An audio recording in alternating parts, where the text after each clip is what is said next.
Һәр бер телнең орфографиясе әлифбага һәм фәнни-гамәли принципларга нигезләнеп төзелә.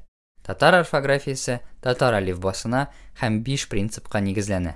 Фонетик принцип. Ничек ишетелә, шулай языла. Татар сүзләренең күбесе бу принципка буйсына. Мәсәлән, әни, өйдәгеләр, күрше шәһәрләрдә, бүрәнә, китап, кибет. График принцип. Татарча әйтелешкә буйсынып җитмәгән алынма сүзләр чыганак телдә кебек язылалар. Мәсәлән, тарихи, трактор. Морфологик принцип. Әйтелештә үзгәрә торган морфеманы язуда үзгәрешсез калдыру.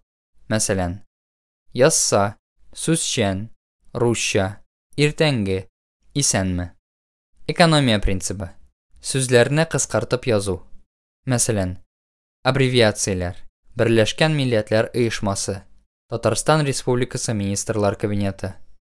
Һәм башкалар, һәм башка шундыйлар кебек еш очрый торган сүзләр.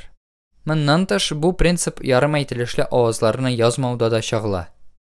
Су сүзендә авазы ишетелгән кебек була, ләкин ул язуда күрсәтелми. Уку сүзендә дә авазы ишетелә кебек, ләкин язуда күрсәтелми. Баруы, килүе сүзләрендә авазы ишетелә кебек, ул да язылмый. Бу, башкару, үсү сүзләре ахырында авазы бар кебек, ләкин ул язылмый. Орфография сүзендә кыска бар кебек, ул язуда күрсәтелми.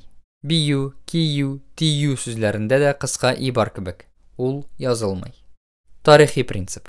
Башкачарак ишетелсә дә сүзне элекке чордагыча язу.